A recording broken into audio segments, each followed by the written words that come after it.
Ragazzi, BJ Pedal GT, la versione 3 pedali, e tutto questo grazie al mio amico Maurizio, che me l'ha inviata per farci delle modifiche di elastomeri e damper, ma che mi dà la possibilità di poterla recensire, quindi questa intro è dedicata a lui. Sigla!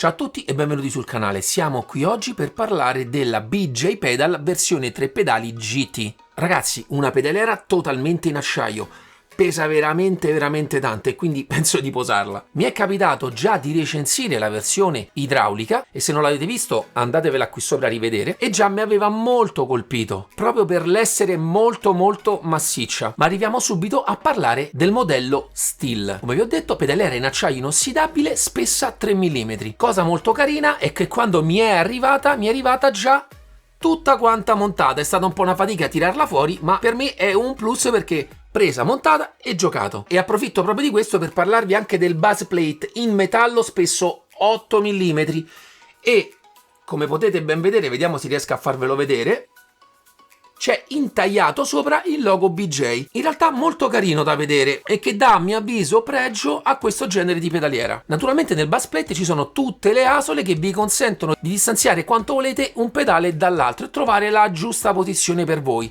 ma sempre per quanto riguarda le regolazioni che si possono fare su questi pedali c'è il massimo della personalizzazione della corsa, altezza, inclinazione, del precarico delle molle tramite un piccolo dado, quindi potete personalizzarvela come più volete. Altra cosa che accomuna tutte e tre i pedali è la struttura dei laminati, che sono pressoché identici, cambiano soltanto i punti di ancoraggio per dare i diversi effetti che vanno dati sui diversi pedali. L'unico un po' differente è quello del freno, che ha un interasse leggermente maggiore rispetto all'acceleratore e alla frizione. Iniziamo quindi a parlare dell'acceleratore. Subito ben riconoscibile, una bella pedalina molto allungata, molto piacevole sotto il piede e anche a livello estetico risulta essere gradevole e dare anche quella differenza che a mio avviso dovrebbero avere i vari pedali. Per quanto riguarda le regolazioni, come vi ho detto, ce ne sono molteplici: corsa, altezza, inclinazione, però l'unica pecca a mio avviso è che per fare questo genere di modifiche non c'è un'asola, ma ci sono una serie di 3 buchi che evidenziano le 3 posizioni con cui potete montarli, e quindi tutto questo è leggermente un pochino più complicato di quando c'è una semplice asola. Dovrete svitare completamente i bulloni laterali per poter fare i corretti aggiustamenti. Per quanto riguarda la regolazione della corsa, c'è un fine corsa meccanico, anche in questo caso con 3 buchetti, dove andando a svitare e spostando nelle 3 diverse posizioni il fine corsa avrete 3 diversi effetti.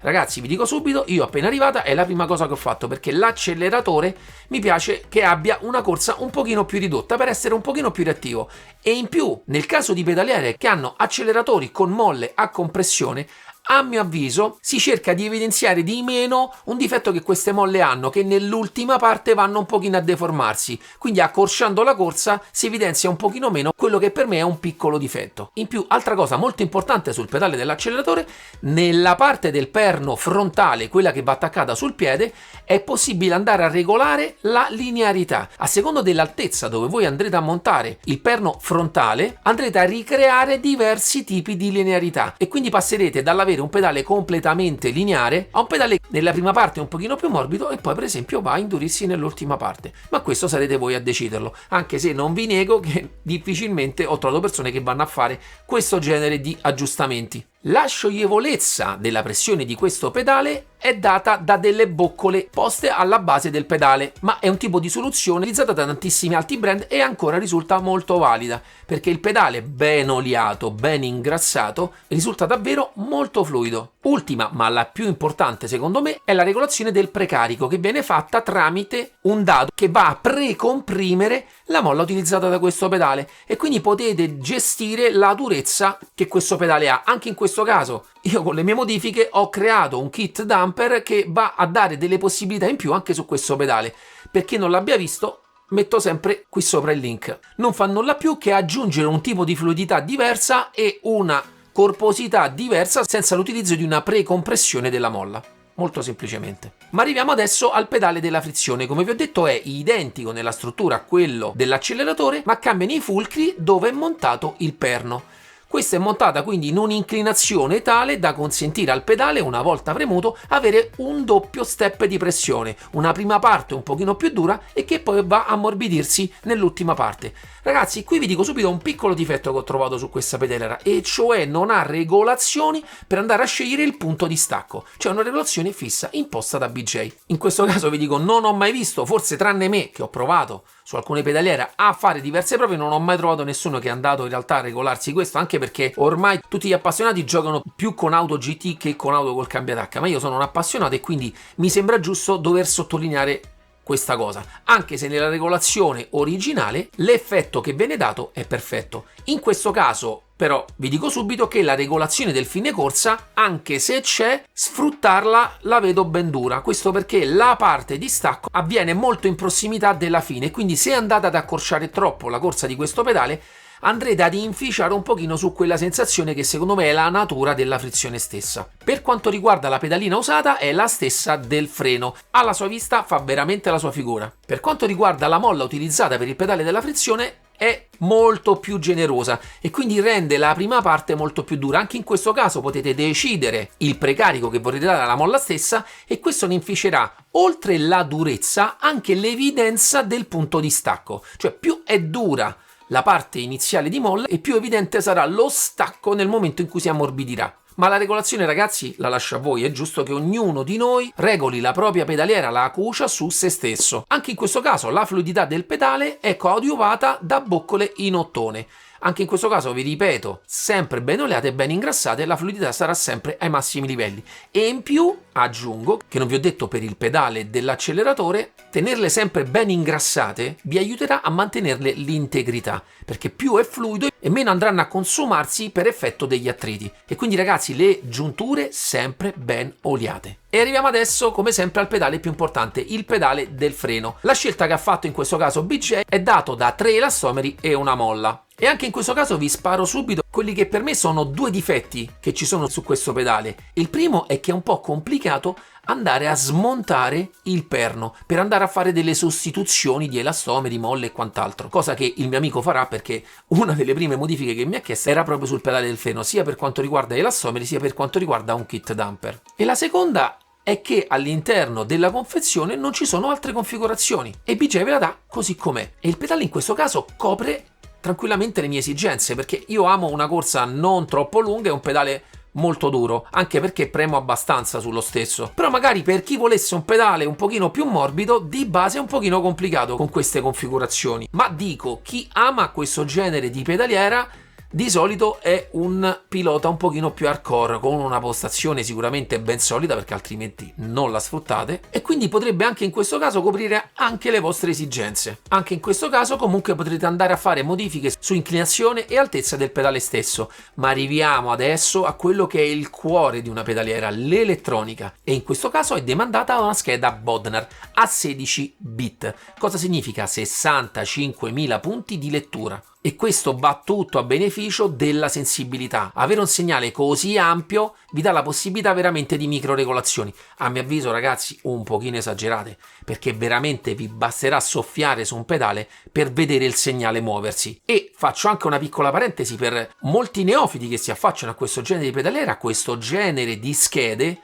Non spaventatevi quando andrete a vedere questo segnale che non sarà mai fermo, come magari su schede a 12 bit. Questo perché, ragazzi, proprio per l'estrema sensibilità non riesce a trovare un punto fermo dove fermarsi, ma naturalmente non significa che non sia preciso. Anzi, le connessioni dei pedali sono poi demandate ad un connettore 3 pin totalmente in metallo che assicurerà al meglio le vostre connessioni. Arriviamo poi a capire come tutta questa potenza di segnale viene sfruttata sui vari pedali. Per quanto riguarda il pedale del freno, utilizza una cella di carico da 200 kg della Mavin, ormai tra le più conosciute perché è utilizzata sulla maggior parte della pedaliera, e Usinkivild insegna. Quindi c'è la possibilità per tutti i palati di trovare la giusta forza che voi vorrete dare al pedale del freno. Ragazzi, anche qui io approfitto sempre delle recensioni per darvi delle notizie in più.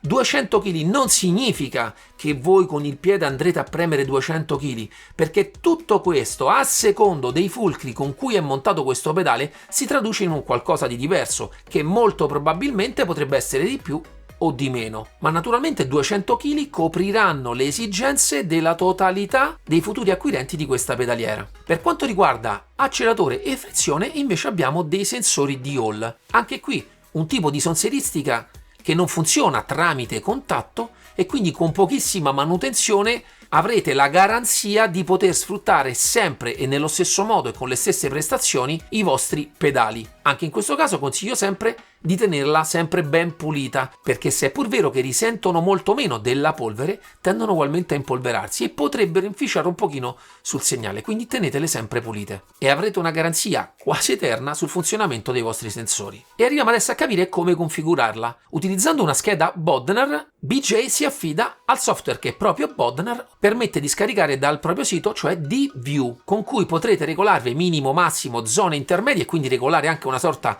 di curvatura del segnale dei vostri pedali. In realtà vi anticipo, BJ consiglia anche di utilizzare un altro programma che viene fornito sempre da Bodnar per regolare il punto massimo di tutte e tre i pedali, ma vi dico che potete utilizzare anche tranquillamente e direttamente DView perché è la stessa identica cosa. Trovo DView, come anche DXTweak 2, dei programmi molto validi per andare a fare la calibrazione più completa di tutte le pedaliere, anche se ormai molte utilizzano un software proprietario, che in questo caso aiuta un pochino gli smanettoni a cui piace crearsi delle curve di segnale diverse, cosa che su DView e DXTweak 2 si può fare, ma non offre la totalità di opportunità che offrono invece alcuni software proprietari. Ma quindi una volta montata, regolata e fatta la giusta calibrazione, non bisogna fare altro che andarla a provare. E subito vi dico, mi sono trovato a mio agio, un acceleratore molto fluido e sempre ben presente sotto il piede, una frizione che aiuta ad avere quella sorta di realismo con quel doppio effetto, tutto molto fluido e ben corposo. Per quanto riguarda il pedale del freno, anche qui la sensibilità in pressione e rilascio, ragazzi, è di prim'ordine. A livello di sensazione sapete che io non sono un grande amante della molla, anche se quando faccio i test la utilizzo sempre. La sensazione è in linea con quelle della sua categoria. Naturalmente la generosità del pedale aiuta a farvi sentire sotto il piede una pedaliera davvero consistente.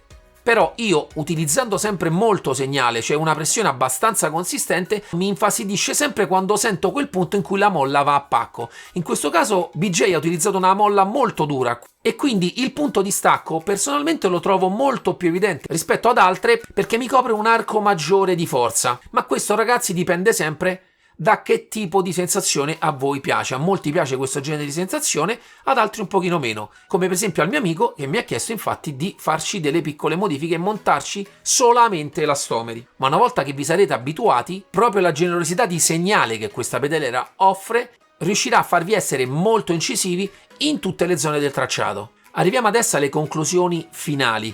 Come la sua sorella maggiore, la versione idraulica, sono rimasto molto colpito dal form factor di questa pedaliera, dalla sua enorme generosità di costruzione. E questo, ragazzi, non è da sottovalutare perché vi assicuro che vi fa sentire, quando l'andate a premere, una consistenza davvero alta. Le regolazioni che offre sono certo vi faranno trovare il giusto punto per poterla sfruttare al 100%. È una pedaliera che non deluderà le vostre aspettative. Arriviamo adesso poi a una parte che potrebbe pesare molto sulla vostra scelta, e cioè il prezzo. Io su alcuni siti italiani l'ho trovata a 500 euro nella versione 3 pedali compresa di base plate, e trovo questo prezzo su per giù in linea con quello che è la sua concorrenza, che mi fa promuovere a pieni voti questa pedaliera. Ragazzi, quindi siete ancora indecisi o avete già fatto la vostra scelta? Fatemelo sapere qui nei commenti e, come sempre, ragazzi, vi dico, ricordatevi MDS Simpars, andatela a ricercare su Facebook e mettetemi un bel mi piace anche lì, supportate il mio canale e iscrivetevi se ancora non l'avete fatto.